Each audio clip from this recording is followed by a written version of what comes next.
आज अब हम लोग आज हम लोग चर्चा कर रहे हैं रिफ्रैक्शन के बारे में। हम लोग यदि कभी लाइट रे को एक मीडियम से दूसरे मीडियम में जाते देखें, तो अभी तक तो हमारे दिमाग में ये था कि पाथ स्ट्रेट। लेकिन होता क्या है कि यदि लाइट रे एक मीडियम से दूसरे मीडियम में जा रही हो, तो अपने स्ट्रेट पाथ से कुछ डेविएट होते दिखता है। यदि ये स्ट्रेट पाथ से डेविएट होते दिखता है, तो इस इवेंट को कहते हैं रिफ्रैक्शन।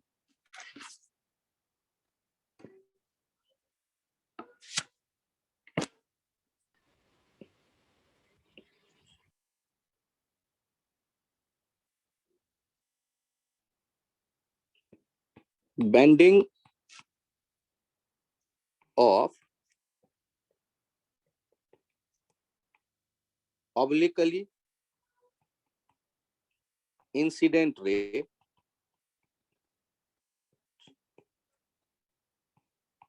when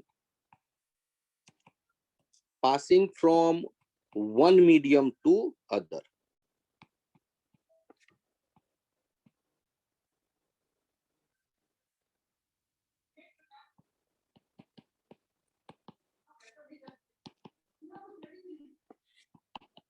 Is called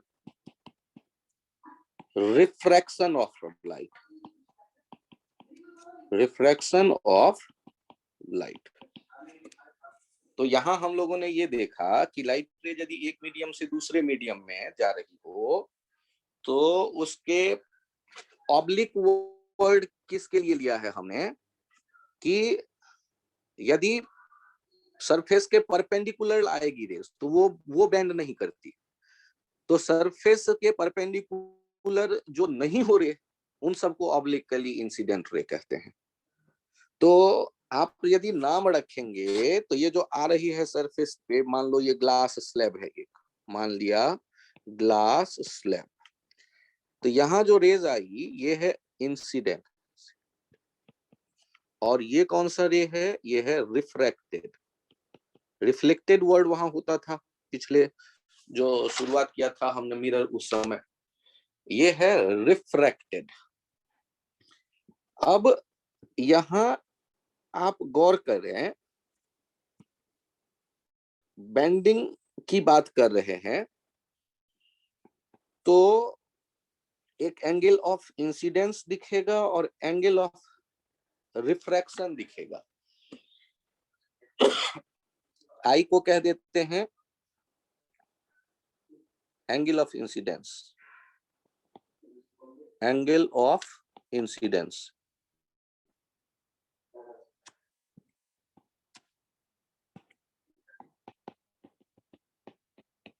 और आर को कह दे रहे हैं एंगल ऑफ रिफ्रैक्शन।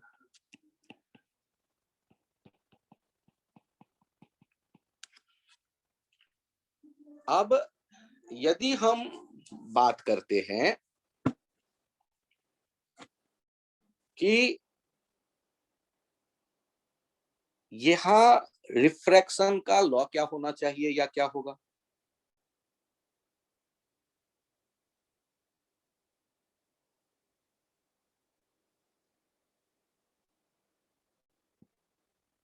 तो ध्यान से देखिए, लॉ ऑफ रिफ्रैक्शन। इसमें पहला लॉ कहता है incident ray refracted ray and normal at the point of incidence must lies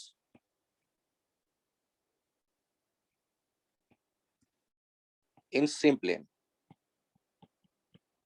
जैसे ये अभी आपके स्क्रीन के प्लेन में ही मोबाइल, टैब, लैपटॉप के स्क्रीन के प्लेन में ही इंसिडेंट रे है, नॉर्मल जो इस पॉइंट ऑफ इंसिडेंस पे ड्रॉ किया गया है बाउंड्री पे वो है, और रिफ्रैक्टेड रे। Incident ray, refracted ray and normal must lie in same plane.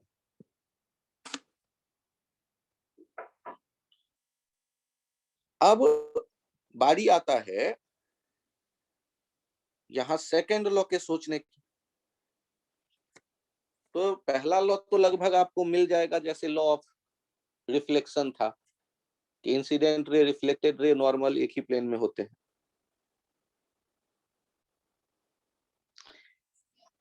अब ये सेकंड लॉ को जब हम देखते हैं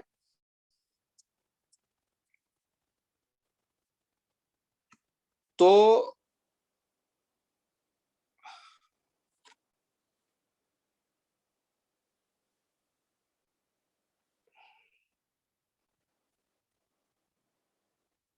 सेकंड लॉ को हम लोग कहते हैं mu incident into sine I equals to mu refracted into sine R. कभी कभी ऐसे समझ में नहीं आता बच्चों को, तो mu one sine I equals to mu two sine R लिखते हैं, और इसे कहते हैं, it is called Snell's law. Snell's law, ये इस लॉ के लिए एक नाम दे दिया गया, स्नेल्स लॉ। अब चर्चा क्या है यहां करना हमें कि ये म्यू क्या है। तो म्यू मीडियम की प्रॉपर्टी हुआ करती है। सोचो कि यदि ये ग्लास स्लैब होता और यहां ऊपर उस स्लैब के मुझे वाटर है ऐसा बताया गया होता, तो यहाँ दो मीडियम है ना, एक वाटर और एक ग्लास स्लैब। तो उन दोनों मीडियम की प्रॉपर्टी जो है एक, उससे एसोसिएटेड, उसे म्यू कहते हैं। तो यहाँ जो म्यू है वाटर के लिए, ये अपने वाले एक्सप्रेशन में म्यू वन हो गया या म्यू आई हो गया, जहां इंसिडेंट रे है। और ये जो म्यू ग्लास होगा, म्यू लिखते हैं ऐसे, यू जैसा, दो पूंछ इसके लंबे, और यहाँ ग्लास लिख रहा हूं मैं, मतलब ग्लास के मीडियम का ये रिलेटेड प्रॉपर्टी है, जो अपने वाले केस में या तो हम म्यू आर कहते हैं रिफ्रैक्टेड रे जहां मौजूद है, या फिर म्यू टू कहते हैं। अब इनको कहते क्या है, ये म्यू जो है, पढ़ते तो म्यू है, इसे कहते हैं refractive index of glass. Mu को क्या कहते हैं वो मैं अलग से मेंशन कर देता हूं। म्यू को कहते हैं रिफ्रैक्टिव इंडेक्स, म्यू को कहते हैं रिफ्रैक्टिव इंडेक्स। ये जो म्यू के साथ आपका कंफर्ट बनेगा, उसमें काफी टाइम लग जाता है, उसको कई नजरिए से हमें देखना होता है। तो इस टॉपिक में यही दो लॉ हैं। रिफ्रैक्शन वर्ड जब आएगा, और आप लोग ट्रिग्नोमेट्री जानते हैं, जो मीडियम जितना ज्यादा डेंस होगा उसका म्यू उतना ज्यादा होगा, और म्यू ज्यादा होगा तो सोचो यदि एक्स वाई प्रोडक्ट कांस्टेंट है, तो एक्स और वाई में यदि एक्स ज्यादा होगा तो वाई को छोटा होना पड़ेगा। फिर से सुनिए, एक्स और वाई का प्रोडक्ट फिक्स वैल्यू लाना है आपको, तो एक्स को धीरे धीरे बढ़ाते जा सकते हैं और वाई को धीरे धीरे कम करेंगे, हो सकता है उनका प्रोडक्ट सेम आता जाए। या एक्स को धीरे धीरे कम करिए और वाई को धीरे धीरे बढ़ाइए, तो हो सकता है उनका जो प्रोडक्ट हर एक बार आपको मिले वो सेम आए। तो प्रोडक्ट जब कांस्टेंट होता है तो यहाँ क्या देख रहे हैं आप, म्यू और साइन का जो प्रोडक्ट है वो कांस्टेंट है, साइन आई का। तो होगा क्या कि यदि आप वाटर से ग्लास में जाते हैं तो वाटर से ग्लास में जाने पर डेंसिटी बढ़ गई, म्यू बढ़ गया। म्यू बढ़ गया तो उसके साथ जो एंगल होगा वो साइन का उसका वैल्यू कम हो जाना चाहिए। एंगल कम हो जाना चाहिए नॉर्मल से बनने वाला। इसका मतलब है कि जब रेयरर से डेंसर मीडियम में जाएंगे तो म्यू का वैल्यू जो है वो बढ़ने वाली है, और म्यू का वैल्यू बढ़ने वाली है तो उसके साथ जो प्रोडक्ट में आएगा साइन आर, उसका वैल्यू कम होना चाहिए। तो कम होना चाहिए तो आई से आर का वैल्यू कम होना चाहिए। तो जो लाइट जा रही होगी वो स्ट्रेट पाथ पे नहीं जाकर डेंसर मीडियम में जाने पर आई से एंगल कम करने के लिए वो नॉर्मल की तरफ मुड़ जाएगी, टुवर्ड्स नॉर्मल। सर ये जो आपने बताया ये मुझे नहीं समझ में आया। एक काम करो, स्क्रीन पे जो है वो नोट कर लो पहले, मैं 2-4 मिनट रुकता हूँ।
मैं पेज चेंज करूं?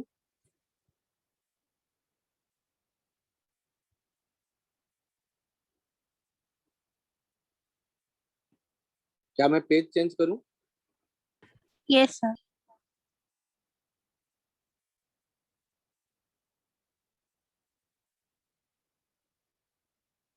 यहाँ इस पॉइंट पे ध्यान दीजिएगा।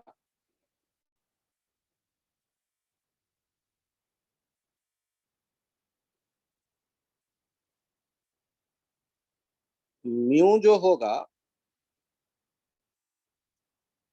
रेयर मीडियम का वो छोटा होगा म्यू डेंसर मीडियम से। म्यू जो होता है वैक्यूम के लिए हम 1 लेते हैं।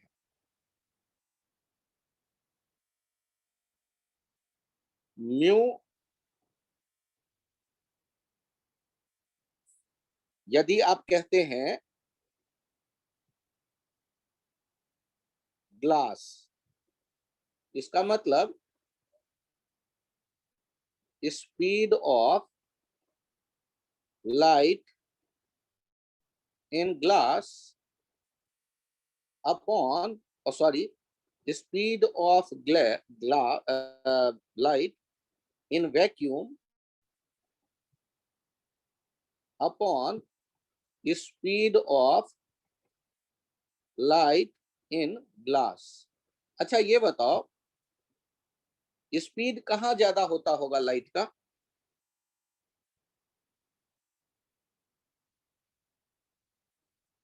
वैक्यूम।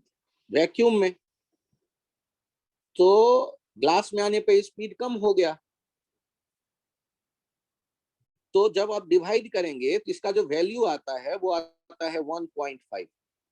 और ये एक ऐसा डाटा है जो जनरली हमें याद रहता है। म्यू वाटर के मीडियम के लिए आप यदि देखते हैं speed of light in vacuum, हमेशा ये vacuum speed of light in water, इसमें भी ये 1 से बड़ा आएगा। तो ये हो जाता है 4/3, 1.33। ये भी डाटा बहुत बार यूज होता है, तो 12th के बच्चों को याद ही रहता है। आपको म्यू टर्म के साथ कंफर्टेबल होना है। ऐसे जब हम लिखते हैं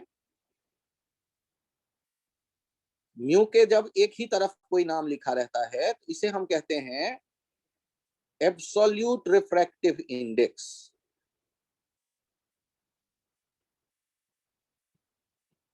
absolute refractive index. Absolute refractive index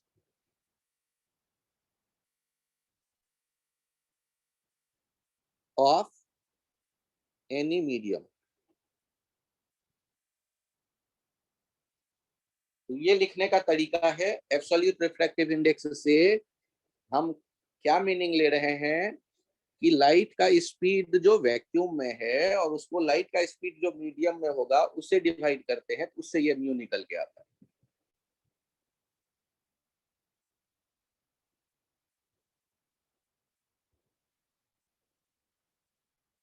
यहाँ एक पॉइंट और ध्यान रखिएगा कि रिफ्रैक्टिव इंडेक्स हमेशा जो है ना रेशियो के फॉर्म में है।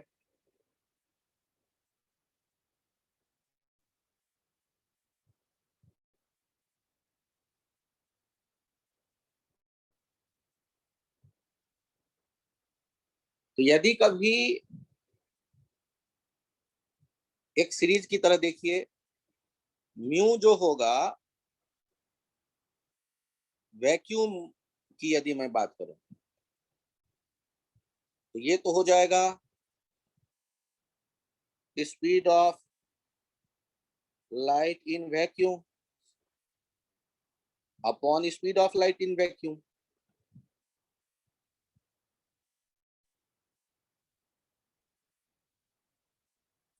ये तो 1 होना ही था।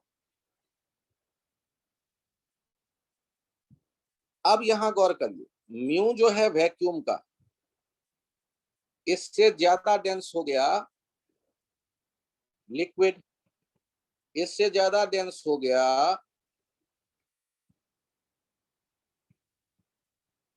इससे वैक्यूम से ज्यादा डेंस हो गया कोई भी गैस, और उससे ज्यादा डेंस हो गया लिक्विड, और उससे ज्यादा डेंस हो गया सॉलिड। तो जनरली यदि हम आंखों से देख के ये डिसाइड करते हैं कि कौन ज्यादा डेंस है कौन ज्यादा कम डेंस है, तो एक आइडिया ये बनता है कि ह्यूमन आई लाइट के लिए सेंसिटिव है, तो लाइट के रिस्पेक्ट में देखने से जो आपको फील आ रहा है वैसे ही ये अरेंज हो जाएगा। वैक्यूम से ज्यादा डेंस है गैस, गैस से ज्यादा डेंस है लिक्विड, और लिक्विड से ज्यादा डेंस है सॉलिड। तो म्यू का जो वैल्यू होगा एब्सोल्यूट वैल्यू, वो वैक्यूम वाला 1 होगा, गैस वाला 1 से ज्यादा होगा। लेकिन ये जब हम म्यू एयर की बात करते हैं तो म्यू वैक्यूम जो होगा ये लगभग बराबर ही हो जाता है म्यू एयर की। तो हम लोग एयर को भी वैक्यूम के जैसे ही ट्रीट कर लेते हैं, क्योंकि डेसिमल के मान लो चौथे डिजिट पे थोड़ा अंतर आ भी रहा होगा, उसको नेग्लेक्ट करके ये 1 होता है और इसको भी 1 ही मान लेते हैं। तो म्यू एयर और म्यू वैक्यूम ये एक दूसरे से इंटरचेंज हम कर लेते हैं।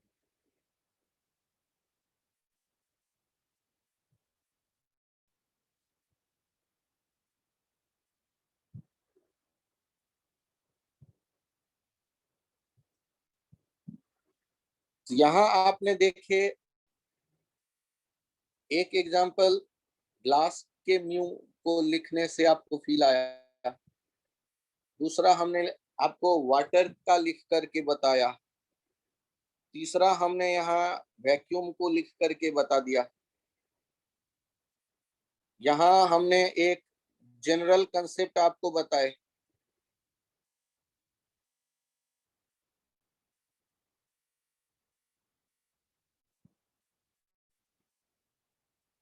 और उसी को एलेबरेट किया है इस डब्बे में नीचे।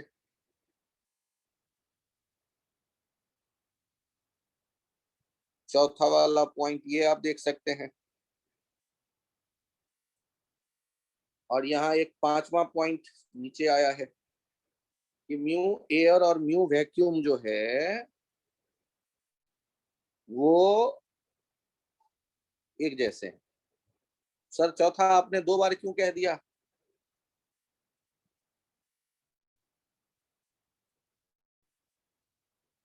वो रेरर डेंसर जो देख के फील आ रहा है।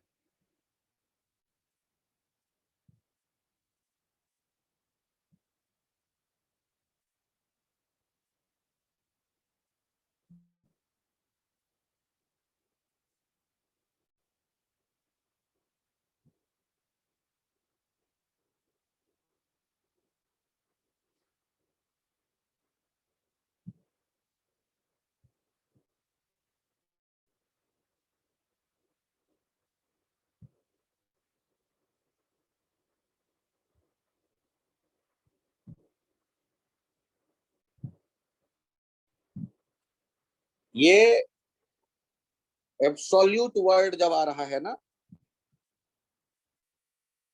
तो म्यू ग्लास जो यहाँ लिख रहे हैं, इस म्यू ग्लास को कह देंगे refractive index of glass. Refractive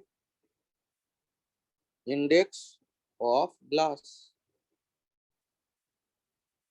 जैसे म्यू वाटर को क्या कह देंगे? Refractive index of water.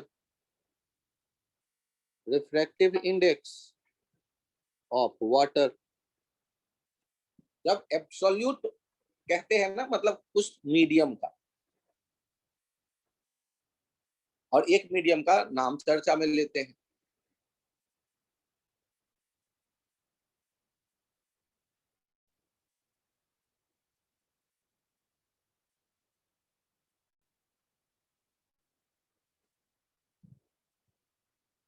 तो यहां तक नोट कर लीजिए, फिर मैं पेज चेंज करता हूं।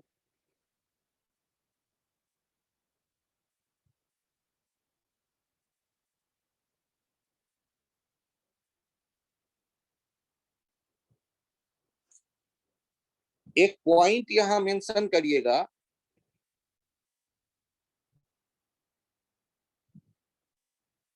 The medium in which speed of light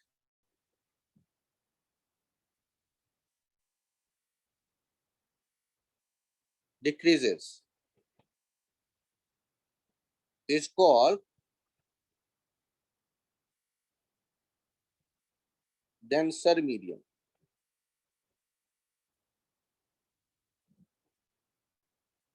for light. The medium in which speed of light decreases is called denser medium for light. तो जैसे ही आप वाटर से ग्लास में जाएंगे, लाइट को जाते देखेंगे, तो वाटर में जैसे एयर से गई वाटर में तो भी स्पीड कम हो जाएगा, और वाटर से जाएगी ग्लास में लाइट तो स्पीड और कम हो जाएगा।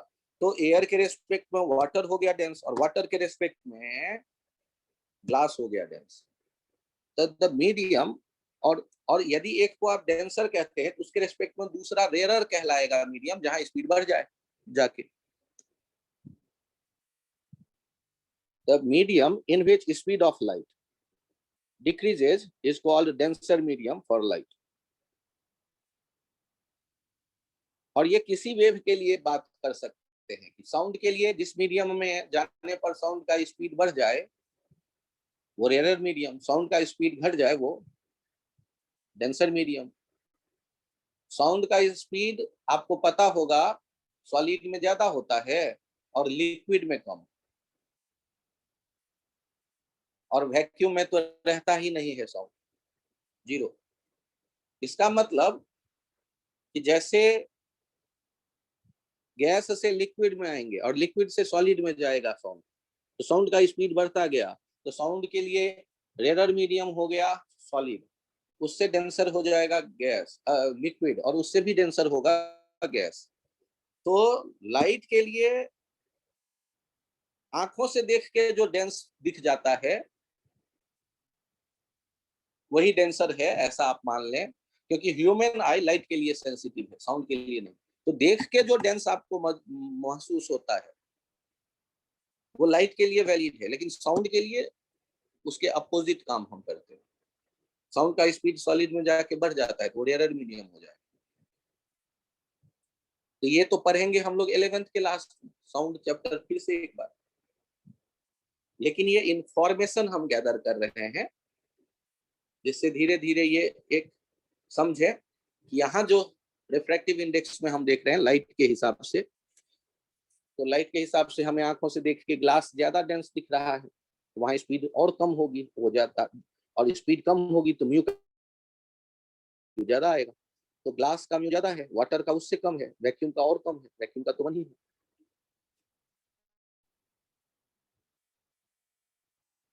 ये पॉइंट जिनको थोड़ा थोड़ा समझ में आ गया हैंड राइज कर दें प्लीज एक बार।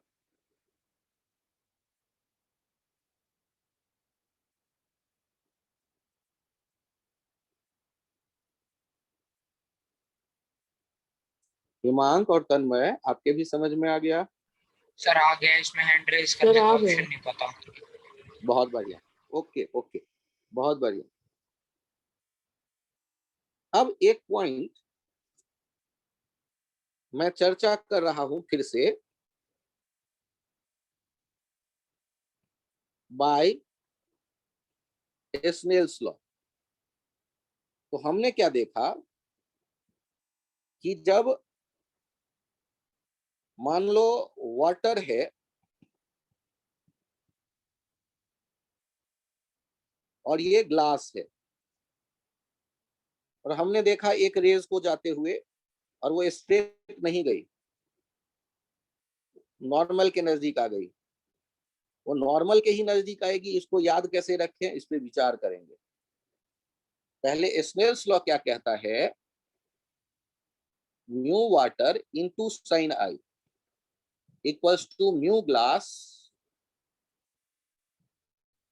Into sine are.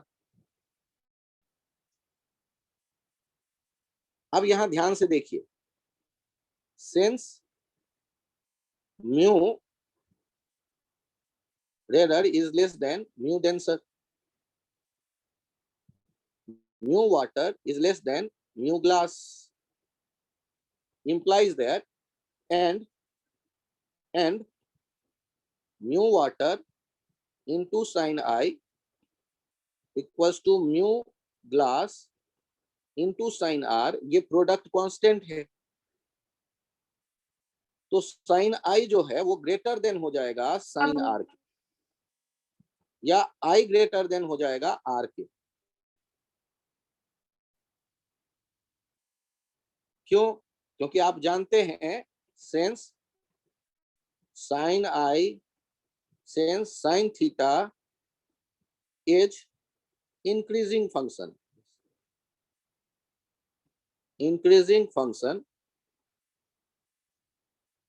for theta between 0 to 90 degree. sin theta क्या है?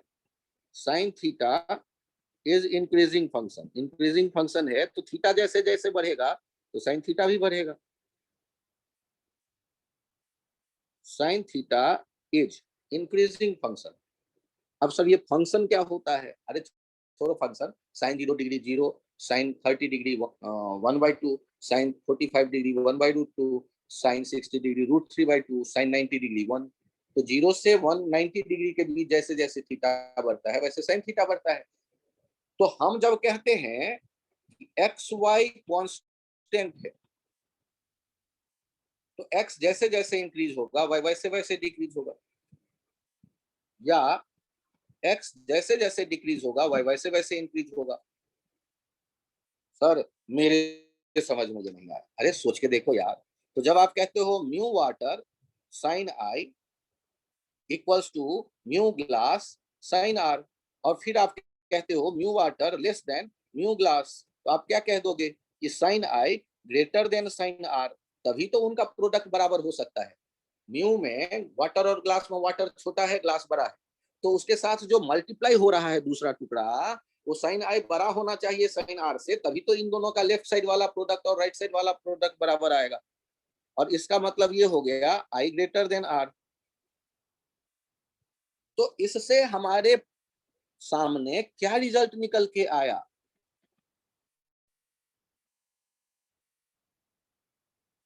When oblique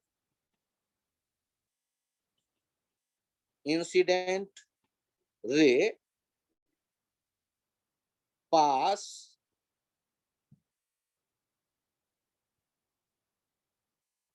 from rarer to denser medium,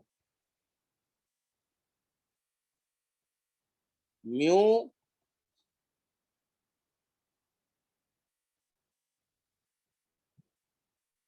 increases and I decreases, I greater than R, I ज्यादा है और आगे बढ़ने पर जो दूसरा एंगल आएगा mu increases, hence I sin I is greater than sin R हो जाएगा। I mu बढ़ गया तो एंगल छोटा हो गया, और एंगल छोटा हो गया hence refracted ray move towards normal, refracted ray moves towards normal। आप इतना मैथ्स ना भी लगाएं तब भी डायग्राम बना बना के ये याद कर जाते हैं, लाइट रे स्ट्रेट पाथ पे तो नहीं जाती है, तो दो संभावनाएं हैं, या तो नॉर्मल के नजदीक आ जाए या नॉर्मल से दूर हट ले। तो आप डेंसर मीडियम में गए तो म्यू बढ़ गया, तो बनने वाला जो नॉर्मल एंगल होगा वो कम हो जाएगा।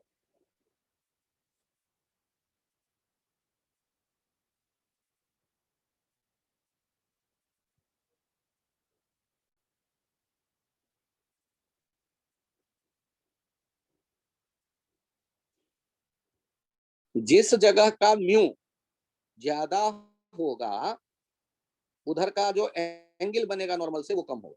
और जिधर का म्यू कम होगा उधर का एंगल ज्यादा होगा नॉर्मल से बनने वाला।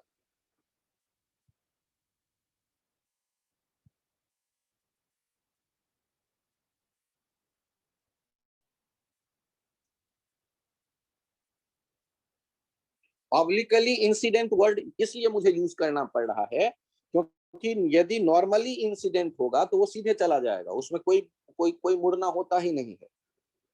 ये मुड़ेगी रेज वही जो ऑब्लिक इंसिडेंट है। ऑब्लिक इंसिडेंट मतलब नॉर्मली इंसिडेंट नहीं है। और आई और आर इन दोनों की यदि बात करें तो ये 0 से 90 के बीच में ही कुछ ना कुछ एंगल होगा।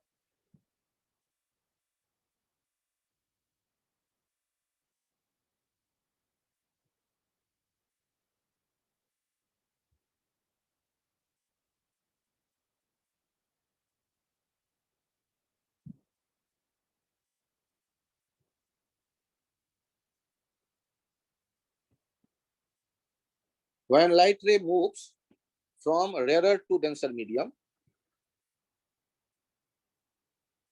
mu increases, mu increases, I decreases. Angle between light ray and normal decreases.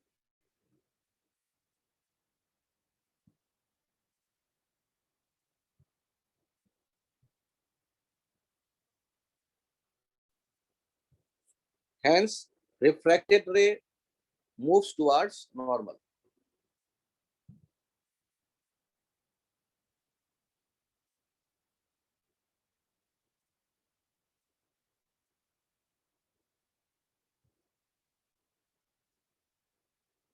ये एक्स वाई वाला आइडिया एक बार और मैं समझाऊं।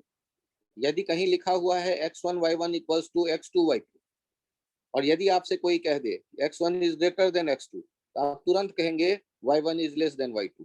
क्यों?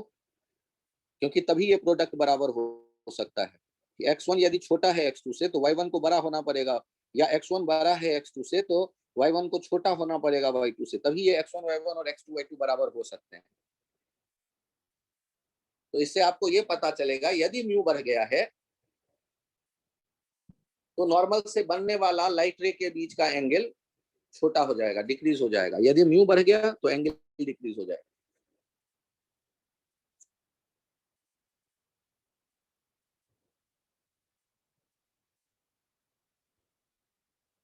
तो कंसेप्ट जो यहाँ हम याद रखते हैं, when light moves from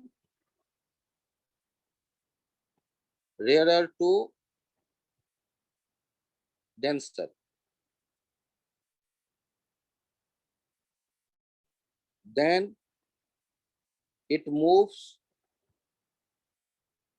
towards normal.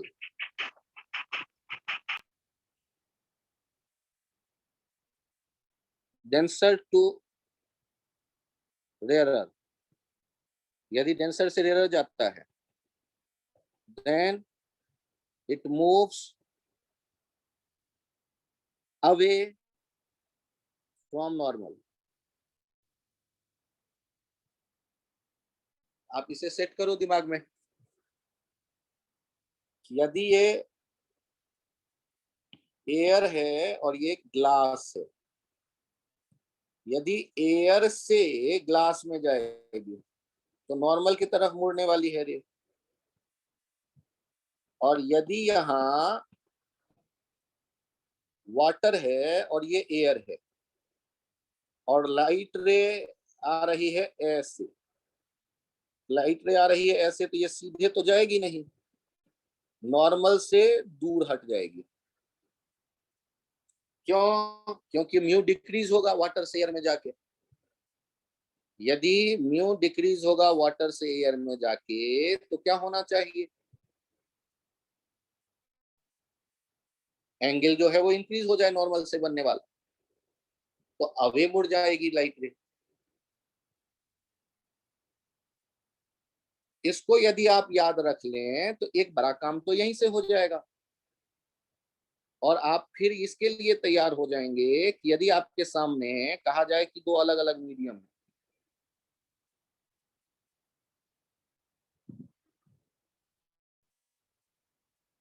और इस मीडियम में आपसे कहा गया कि लाइट रे ऐसे आ रही है और ऐसे चली गई। फिर से मैं बनाता हूं। कहा गया कि लाइट रे ऐसे आई और मुड़ के ऐसे चली गई। ये जो दो मीडियम है, इसमें आप बताइए तो कौन सा डेंसर होगा, कौन सा रेयरर होगा, किसका म्यू ज्यादा होगा, म्यू 1 ज्यादा होगा या म्यू 2 ज्यादा होगा? कौन डेंसर होगा, कौन रेयरर होगा, किसका म्यू ज्यादा होगा वो डेंसर होगा, किसका म्यू कम होगा जो रेयरर होगा? सोचो।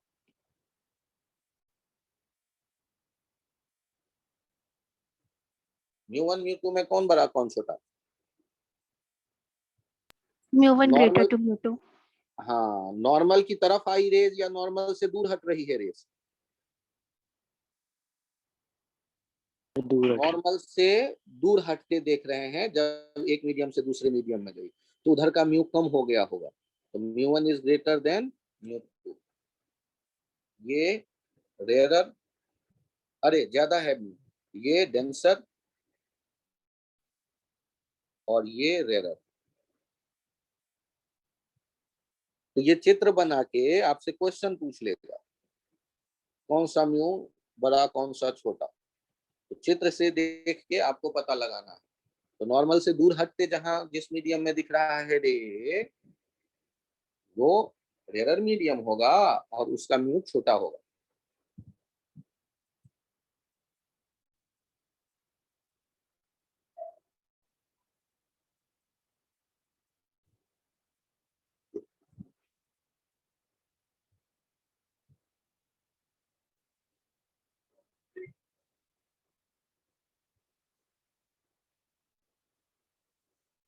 ये पेज लिख लें तो फिर मैं अगले पेज पे चलूं।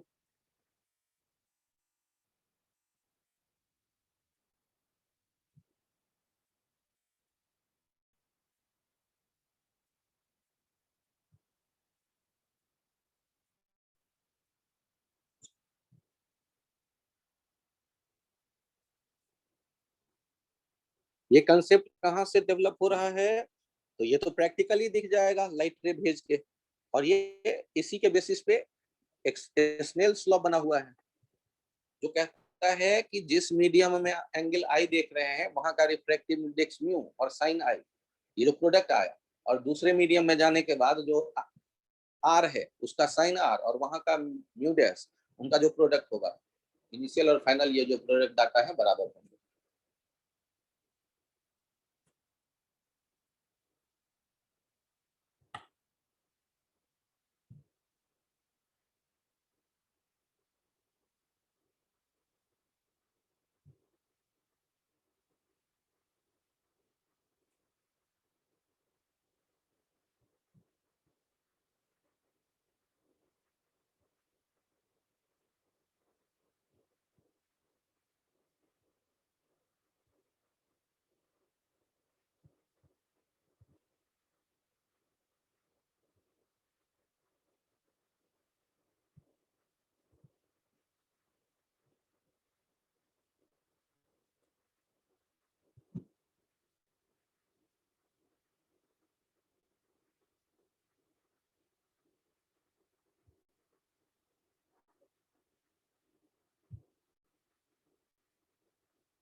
यहाँ आप लोग तेजी में बताएं,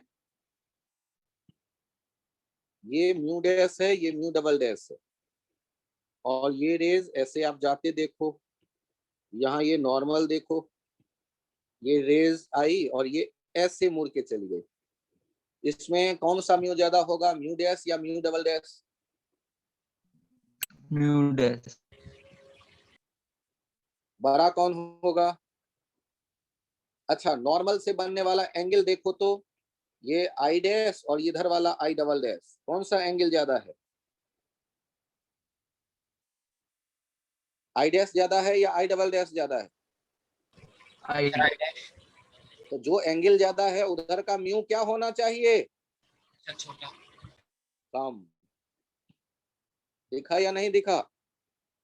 जिधर का देखो ध्यान से, I dash is greater than I double dash, तो mu dash is less than mu double dash.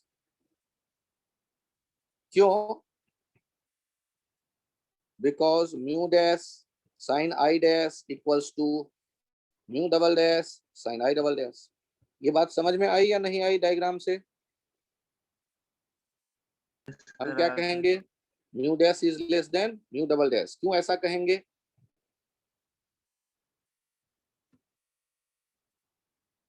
क्योंकि ये I from double dash. Diagram,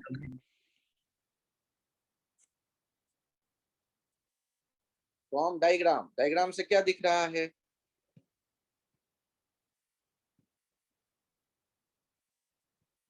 diagram से हमें दिख रहा है, स्नेल्स लॉ से क्या दिखा पहले तो वो लिख लिया, और फ्रॉम डायग्राम, डायग्राम से क्या दिख रहा है? डायग्राम से दिख रहा है I dash is greater than I double dash. तो इसका मतलब हो जाएगा कि म्यू डैश जो होगा वो लेस देन होगा म्यू डबल डैश। अच्छा चलो, तो ये कौन सा म्यू डैश वाला कौन सा कहलाएगा? रेयरर। और म्यू डबल डैश वाला मीडियम कहलाएगा डेंसर। यहाँ देखिए, ये रेज ऐसे आई, ये नॉर्मल है, और ये रेज ऐसे चली गई, ये है म्यू 1 और ये है म्यू 2, यहाँ है I1 और यहाँ है I2।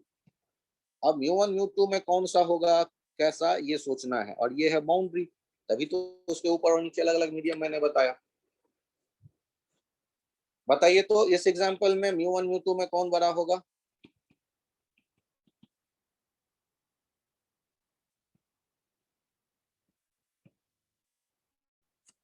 कॉर्नर में लेफ्ट साइड में जो डायग्राम दिख रहा है, इसमें नॉर्मल से बनने वाला एंगल देखिए, कौन बड़ा कौन छोटा? म्यू2 सर म्यू टू बड़ा। से छोटा होएगा।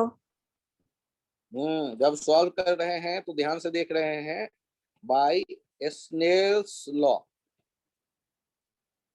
Mu 1 sin I1 equals to mu 2 sin I2 from diagram. Diagram से क्या दिख रहा है, I1 is less than I2 implies that mu 1 is greater than mu 2। ये हो जाएगा, पहले वाला मीडियम हो जाएगा डेंसर और बाद वाला मीडियम हो जाएगा रेयरर।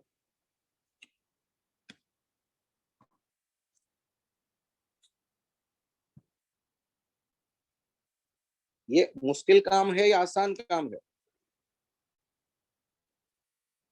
ऐसा कर सकते हैं? जिन जिन के समझ में आ गया हैंड राइज कर दें प्लीज।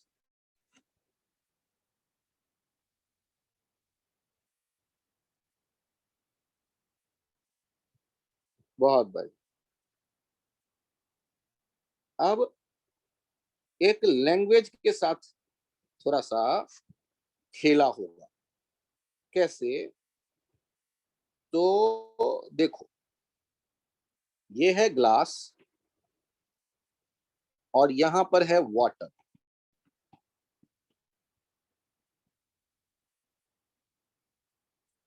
और एक लाइट रे को आते देखो।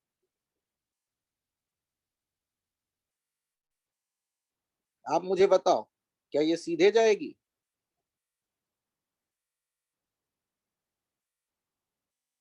या नॉर्मल की तरफ मुड़ जाएगी, नजदीक आएगी नॉर्मल के, या नॉर्मल से दूर जाएगी?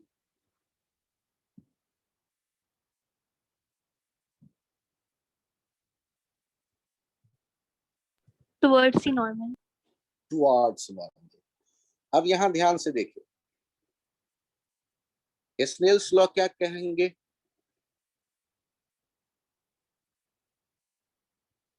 Mu water into sin I equals to mu glass into sin R।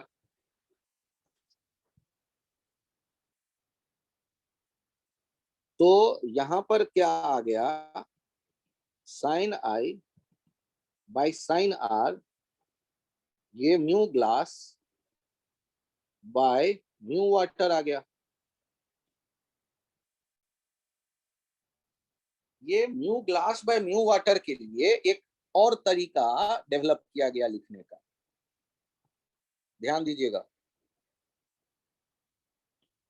Mu glass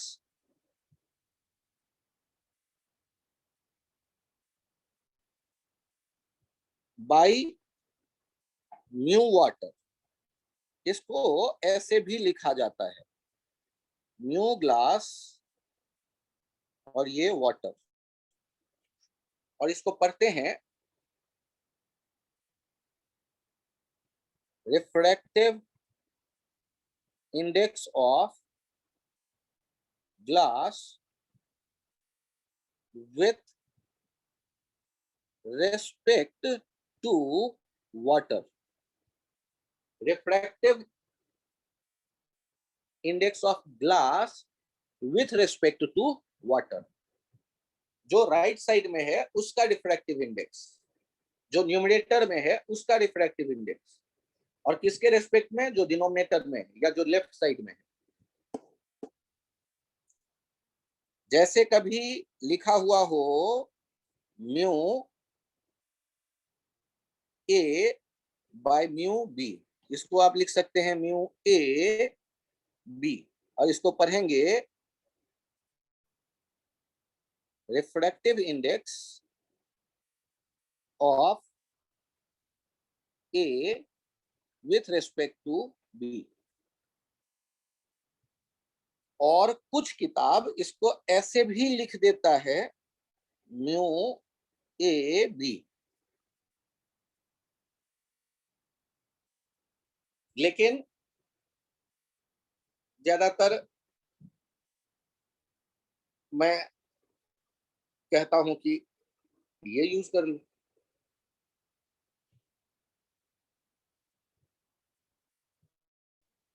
आप इस बात पे गौर करिए, ग्लास का रिफ्रैक्टिव इंडेक्स लिख रहे हैं वाटर के रेस्पेक्ट में, तो ग्लास जो है वाटर के रेस्पेक्ट में डेंस है आंखों से देख के, तो ग्लास का रिफ्रैक्टिव इंडेक्स वाटर के रेस्पेक्ट में एक से बड़ा डाटा आएगा, ग्रेटर देन 1। लेकिन यदि वाटर का रिफ्रैक्टिव इंडेक्स लिखेंगे ग्लास के रेस्पेक्ट में, तो वाटर तो रेयर है, ग्लास डेंसर है, तो वाटर का रिफ्रैक्टिव इंडेक्स ग्लास के रेस्पेक्ट में लिखेंगे तो एक से छोटा डाटा आएगा। सर आप मुझे कंफ्यूज कर रहे हो, इसलिए इंपॉर्टेंट है क्योंकि बच्चे यहाँ कंफ्यूज रहते हैं। मैंने जो स्नेल्स लॉ लिखवाया इसमें कोई कंफ्यूजन आपके दिमाग में नहीं होना चाहिए, क्योंकि उस मेरे लिखने के तरीके में स्नेल्स लॉ में जहां का आप एंगल ले रहे हैं उसी मीडियम का म्यू ले रहे हैं और उनका प्रोडक्ट लिख रहे हैं, mu into sine I equals to mu water into sine I, mu glass into sine I. तो इसमें कोई कंफ्यूजन नहीं है, लेकिन किताबों में ये रेशियो वाले फॉर्मेट में रहता है तो वो थोड़ा सा उल्टा पुल्टा दिखने लगता है, तो घबराइएगा नहीं, आप पहले इस फॉर्मेट में लिख लीजिए, बाद में मेरे वाले फॉर्मेट में पहले लिखिए और बाद में दूसरे वाले फॉर्मेट में आइए।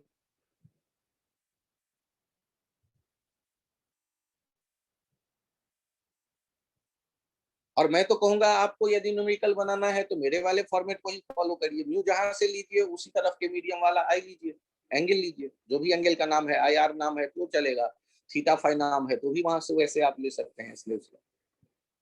लेकिन यहाँ एक नया नाम आपने लिखना सीखा, रिलेटिव रिफ्रैक्टिव इंडेक्स। इनफैक्ट हर एक रिफ्रैक्टिव इंडेक्स रिलेटिव ही है,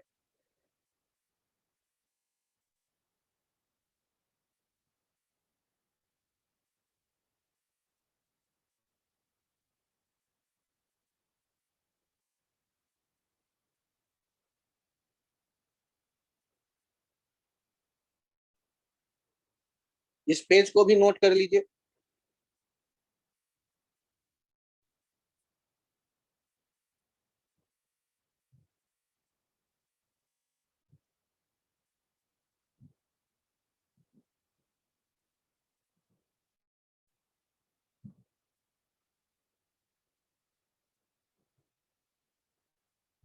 तो एक जो हेडिंग दिया था आपने,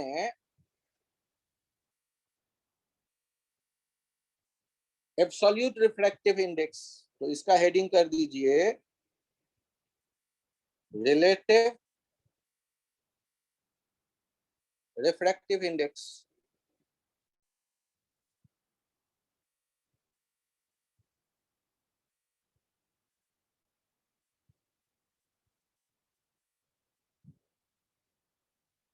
एक्चुअल में वैक्यूम के रेस्पेक्ट में जो रिलेटिव रिफ्रैक्टिव इंडेक्स किसी मीडियम का आप लिखते हैं, उसी को आप एब्सोल्यूट रिफ्रैक्टिव इंडेक्स कह देते हैं। और बाकी जो भी आप दूसरे किसी मीडियम के रिस्पेक्ट में लिखेंगे तो उसे रिलेटिव रिफ्रैक्टिव इंडेक्स कह सकते हैं।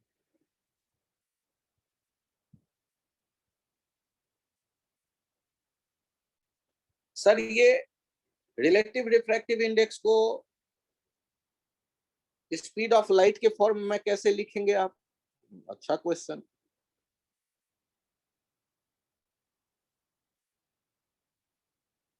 यहीं पे आगे इक्वल्स टू लिख के लिख दे रहे हैं, mu water mu glass with respect to water, इसे पढ़ेंगे। ये किसके बराबर हो जाएगा?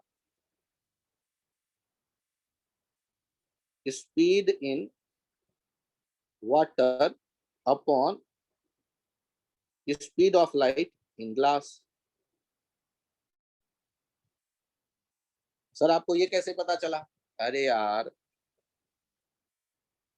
एक से बड़ा होना चाहिए ना ग्लास का रिफ्रैक्टिव इंडेक्स वाटर के रिस्पेक्ट में, क्योंकि ग्लास डेंसर है वाटर से, तो म्यू का जो वैल्यू आएगा वो एक से बड़ा आएगा। तो स्पीड जो है वो चूंकि वाटर में लाइट का कम है, तो ग्लास में कम है तो डिनोमिनेटर में रखो, वाटर में ज्यादा है तो न्यूमरेटर में रखो। Speed of light in water upon speed of light in glass.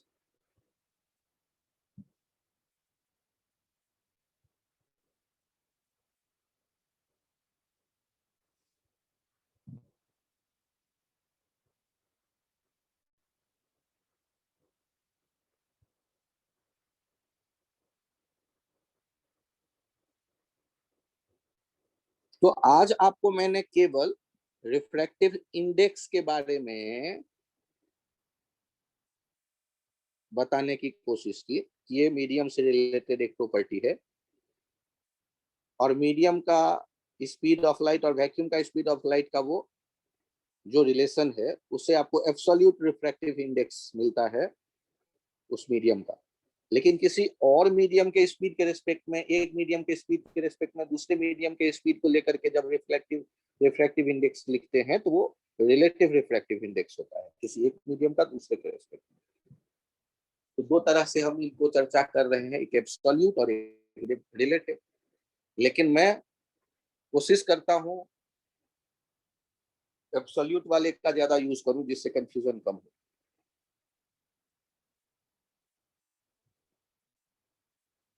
और यहाँ एक बड़ा अच्छा रिलेशन मिल जाता है, A B into mu B C equals to mu A C. ये कैसे आप देख सकते हैं? तो इनका प्रूफ देखिए, mu A B into mu B C equals to mu B by mu A into mu C by mu B. ये कैंसिल आउट हो जाएंगे, mu C by mu A, ये हो जाएगा म्यू सी ए। तो ये कंसेप्ट है और उसका ये प्रूफ है।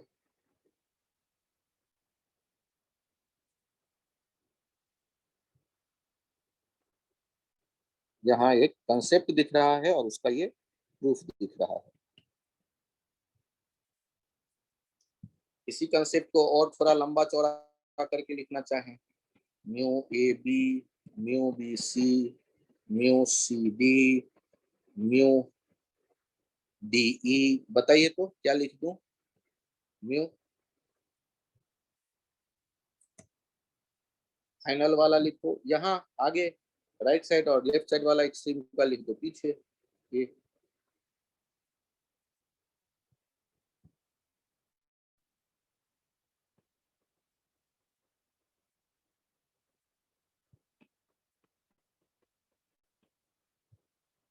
ठीक है।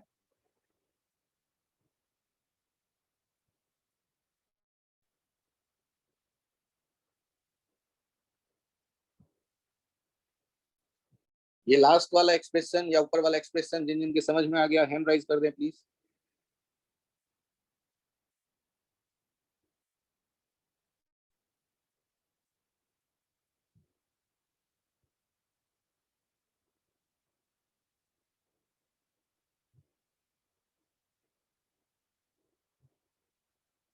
अर्पिता, आरव, सर मेरे को समझ में नहीं आया क्योंकि मैं डिस्कनेक्ट।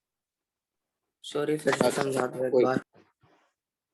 आ गया या कंफ्यूजन है थोड़ा सा आरव? सर थोड़ा सा कंफ्यूजन है, एक बार फिर से समझा दीजिए। ये पिछले वाले पेज पे आओ, यहाँ चेक करो, ये स्नेल्स लॉ लिखना समझ में आ गया है? राइट साइड में जो है, यस सर। वहां पर mu glass by mu water जो आया वो sine I by sine R है। मैं इसका कम यूज करता हूँ, मैंने अपने स्टाइल में जो स्नेल्स लॉ लिखा उसका ज्यादा यूज करता हूँ। और किताबों में जो ये होगा ना, यहाँ स्टार मार्क दे रहे हैं, किताबों में mu glass by mu water ये थोड़ा लंबा हो जाता है, तो उसको कई बार लिखा हुआ आप देखोगे ऐसे फॉर्मेट में, mu glass by mu water को उसके अगले वाले लाइन में लिखा गया है। म्यू के एक क्वांटिटी लेफ्ट साइड में है और एक क्वांटिटी राइट साइड में है, तो जो राइट साइड में है उसका डिफ्रैक्टिव इंडेक्स जो लेफ्ट साइड में है उसके रेस्पेक्ट में, refractive index of glass right side वाला नाम लिया विथ रेस्पेक्ट टू वाटर। ठीक है, इसका मतलब यदि मैं कहूंगा म्यू, ध्यान देना, यदि मैं लिखता हूं म्यू बी और म्यू विथ रेस्पेक्ट टू ए, इसको डिवीजन में कैसे लिखेंगे बताइए? म्यू ए पहले लेंगे और म्यू बी बाद चेक में कर लो। म्यू ना, यहाँ उल्टा पुल्टा हो गया लगता है, यहाँ उल्टा पुल्टा हो गया। जो राइट साइड है देखो, ग्लास वाला न्यूमरेटर में है, ठीक है, प्लीज करेक्ट कर लीजिएगा। ग्लास वाला न्यूमरेटर में है तो ए वाला न्यूमरेटर में होगा और बी वाला डिनोमिनेटर में होगा। जब भी हमें लिखना होगा ए है राइट साइड और बी है लेफ्ट साइड, यदि तो म्यू ए न्यूमरेटर में होगा और म्यू बी डिनोमिनेटर में होगा, लेफ्ट साइड वाला नीचे होगा, नीचे के रेस्पेक्ट में, बी के रेस्पेक्ट में, और किसका? ए का रिफ्रैक्टिव इंडेक्स। आप इसके मीनिंग का ये हुआ कि यदि कहीं लिखा हुआ है म्यू लेफ्ट साइड में पी और राइट साइड में क्यू, तो इसको हम क्या पढ़ने वाले हैं? रिफ्रैक्टिव इंडेक्स किसका? पी का या क्यू का? रिफ्रैक्टिव इंडेक्स ऑफ क्यू, और विथ रेस्पेक्ट टू कौन? पी। और इसका जो वैल्यू होगा ना वो कैसे आप लिखेंगे? ये म्यू जो राइट साइड वाला है क्यू और जो लेफ्ट साइड वाला है उसको डिनोमिनेटर में लिखते हैं। तो यदि कहीं पर ऐसा लिखा हुआ है एम एन, फिर एन ओ, फिर ओ पी, और फिर पी पी क्यू, तो सोचो ये इतने सारे प्रोडक्ट में लिखे हुए हैं, तो इसका मीनिंग क्या होने वाला था? इसका मीनिंग क्या होने वाला था? इसका मीनिंग होने वाला था, पहला वाला लिखते हैं, mu N by sir mu M, mu M by mu O by mu N, mu P by mu O into mu Q by mu P. अब देखो तो कोई कैंसिल आउट हुआ? पी गया, म्यू एन गया, म्यू ओ गया, बचा कौन? Mu Q by mu M. ये क्या हो जाएगा? म्यू क्यू और एम। ये सबसे जो राइट है वो राइट साइड में रख दो और सबसे जो लेफ्ट में है उसको लेफ्ट साइड में रख दो। क्या ये पसंद आया? Yes sir. अरब? Yes sir. ठीक, और यही पिछले पेज पे था, आप चेक कर लें। ए बी बी सी, तो ए सी हो गया, A B B C C D D E, तो ए ई हो गया, refractive index of E with respect to A. आज का लेक्चर यहीं तक रखते हैं। Thank you. आपके पास जो पहला डीपीपी था 15 नंबर वाला, Excuse me, sir. कंप्लीट कर लीजिएगा। हाँ बताइए। सर मेरे को एक डाउट है मैग्नेटिज्म में। हाँ आप बता सकते हैं, आपकी यदि